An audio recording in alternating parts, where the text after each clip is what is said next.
Bonjour, mesdames et messieurs, et tout le monde. My name is Yvette Moreau. This is Lehigh Valley Film Crew's Basic Director's Training Aid video. Look for future training aids in each of the specific areas we're going to introduce you to today. Let's start with the script. Before the director commits to a project, they will read the script and decide if it would be something they'd be interested in. Some of the reasons they would take on or reject the project are: 1. Subject of interest. 2. Expert on the subject. 3. Prefers the genre, drama, comedy, romance. 4. Past experience with writer or crew. Justin reads over the script and notes a few changes he would like, and also some questions about what the writer envisioned. This is a subject Justin believes is important, and he's an expert on the subject of safety. Justin just finished directing a romantic comedy and likes the way the comedy helps keep the interest while still driving home the importance of set safety. Justin has a good working relationship with a lot of the crew, and he's looking forward to working with the new crew members. Justin meets with the writer. They discuss the way she sees the goofy girl and the smart guy. What does she think their background? What is their experience on the set? They develop and create the two characters. They also discuss the scene where the actor walks into the airplane prop and decide to take it out because the video didn't need it and it was just too hard to shoot. Justin suggests adding a scene about load on the circuit breaker, and both agree to work on it. Justin notices that the script was written without any revealing scenes and where they would cut, and they work on developing them. They also switch some scenes around to make the video flow better. They finally come up with a script that they can both agree on, and you can see how important the relationship is between the writer and the director. It is to make movie magic. Now that they have a script, the director can draw a storyboard from it. The storyboard looks like a comic book because most are hand-drawn, but it could have a photo of what the director is trying to get across. Each picture tells the DP, director of photography, how the director sees it. Each scene starts with a revealing shot and ends with something the editor can cut at, like people walking out of a frame or a car passing by. And it should be in the storyboard. In this basic course, we'll be using basic shots. Revealing shot, sky to house, or blur to sharp, or close to wide. CU, close up. MS, mid shot from waist or chest up, used for drama. FS, far shot. Full body, used for comedy. WS, wide shot. Each picture is drawn in a box, and it's what the director wants to see in the camera frame. Stick figures are fine, as long as they show the direction the actor is looking. We do this with their nose. Looking right, looking left, looking straight ahead, looking from behind the head. Now that the pictures are drawn, it's time to label it. There are 3 lines under each box for this. Here you write a brief description of what's going on in the shot. How you want it shot, CU, WS, MS, and number it with the scene number and shot number, 1A, B, C. Number 1. What we have here is a standard storyboard template. It has 20 blocks on one page. Never put more than one scene on the sheet. Number 2. You only have 3 lines to explain the shot, so be brief and to the point. Example, walks in, feet in blood. Number 3. In the lower right corner is the shot number. This is a number and a letter. Since this is scene 1, the number is 1. And since it's the first frame in the storyboard, the letter is A. Use lowercase letters. These letters run in sequence, so the next frame is B, C, D, etc. As long as we're working on scene 1, the number stays 1 till we move to the second scene. And then the number changes to 2, and the letters will start with A again. Number 4. This is the finished product, a revealing scene of a cop walking into the scene, and there's blood on the sidewalk. We only see the cop's feet and the blood on the sidewalk. This is 1A. Number 5. This is the next frame. The cop stops walking and looks at the dead guy on the sidewalk. You only see the dead guy's feet and legs. This is 1B. Number 6. If you make a mistake, just cross it out with an X. Dead guy outlined in chalk. Making movies on a limited budget makes finding locations difficult. Then try to add in keeping them in the local area adds another layer of difficulty to it. We don't have a studio to shoot in, so every project requires the director and producer to scout out locations to shoot. The use of the storyboard gives them an idea of what they're looking for. Then through networking, they set out to see what's available and what will work. Some things to consider when scouting out a location. Season: spring, summer, fall, winter, day or night, landscape, mountain, desert, forest, and city. Permission to shoot there. Compatible with the storyboard. Justin only needs one location that's empty and looks like a studio. Through networking, he checked with theaters for availability and also some hotels and universities for a conference room. Most movies require multiple locations, so if you must travel from one location to another during a day of shooting, you must leave enough time for travel and setup time. Other necessities to be considered are toilets, parking and accessibility, security, phone, power, internet connections, food service. Now that you have all your locations, be cautious of a location failing and the need for another one as soon as possible. Director needs to be flexible and work with limited resources. The director has a pretty good idea of what he thinks the character should look like and their personality from working with the writer on the script. There are many different factors that decide who's right for the part, such as age is important for most of the time, but not all the time.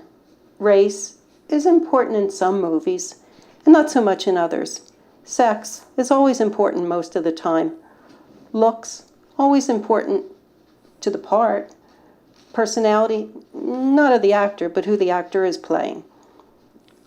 Voice, large scale from can they sing to you can't stand to listen to them.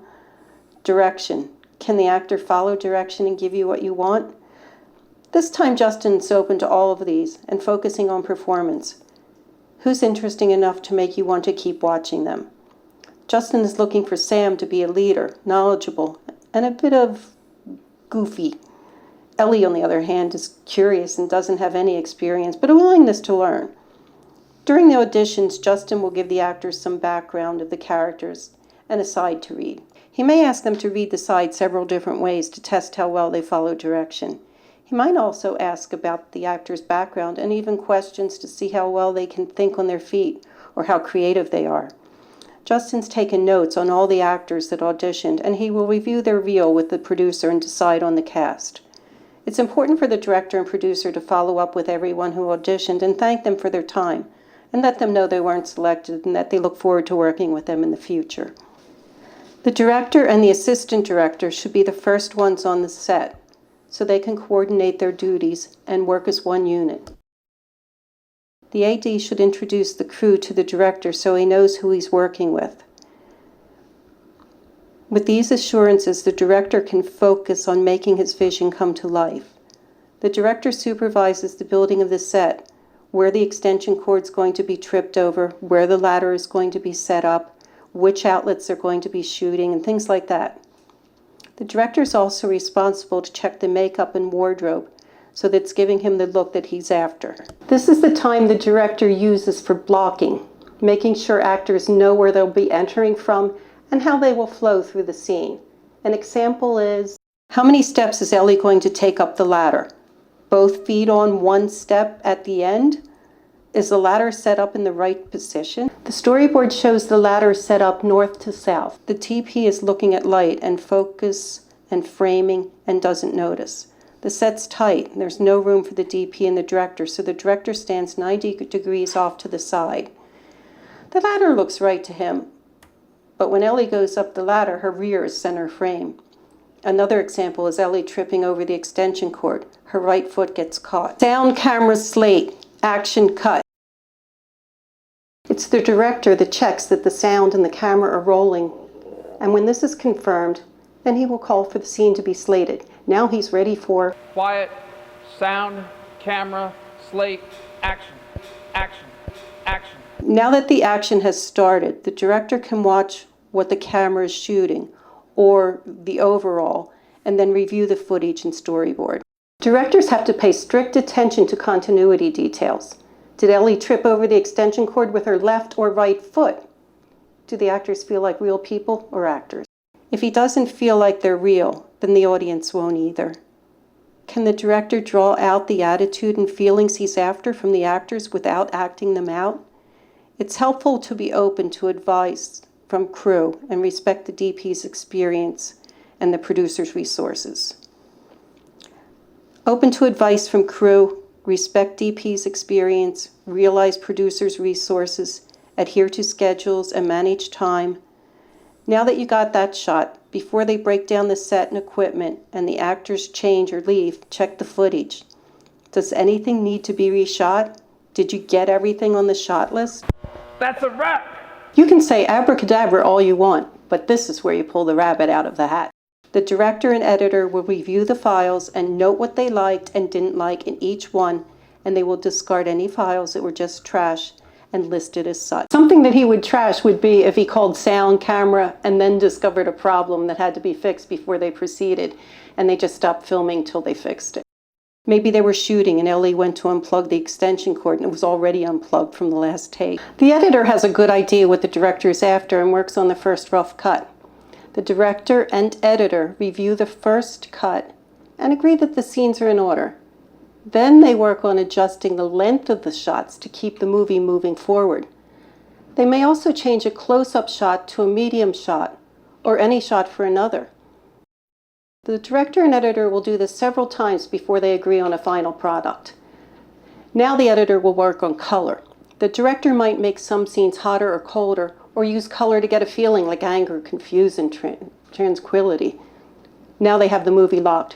No more changes. So far, they listed files and made notes, made a rough cut, put scenes in order, checked for ADR and reshots, adjusted shots, lengths, WS, CU, etc., colored for effect. Background music is as important as the actor's lines. One complements the other. The director has an important and sometimes difficult job of picking and finding the right music. Make sure you have the rights to use the music. Finding the right music and using it in the right place is an art in itself. A little change can mean a lot. Here's an example of going from 64 beats per minute to 85 beats per minute for just 1 second. It can make a person jump and their hearts beat faster.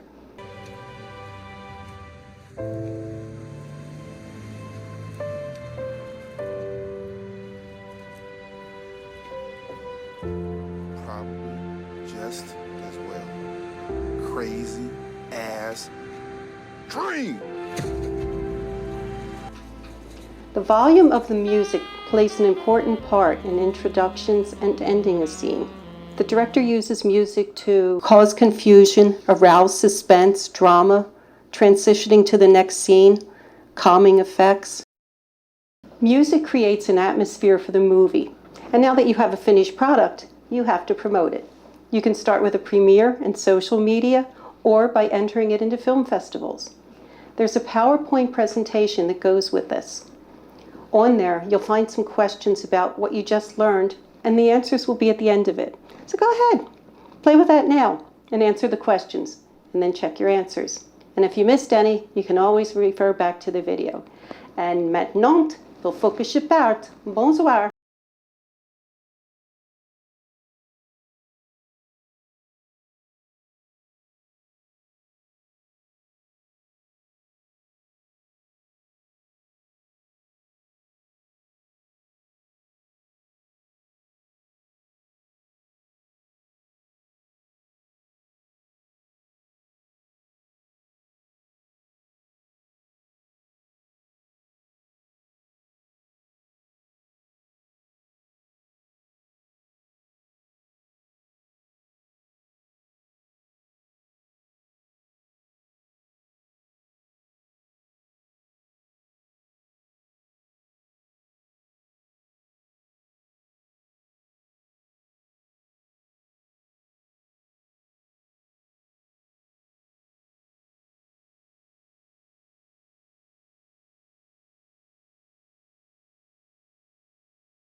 action.